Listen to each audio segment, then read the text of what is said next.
How to set up Google Pay on Android phone. Hi everyone, I'm here to assist you today. Without any delay, let's jump right in. First, go to Play Store and download Google Wallet. It used to be Google Pay, now it's Google Wallet. Then open the app and press on Add to Wallet at the bottom right. Then press on Payment Card.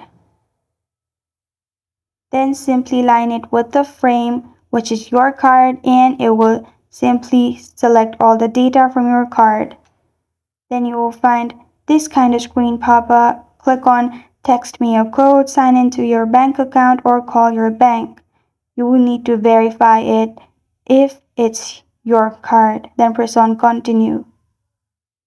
After you pressed on Continue, when you go back, you will find your card automatically here. But make sure you have verified, otherwise you won't be able to add your card in your Google Pay. This is how to set up Google Pay on Android phone. Thank you for joining me today. If this video helps you out, please leave a like and subscribe for more. Got a question or want to suggest the topic? Comment below. Thank you for watching.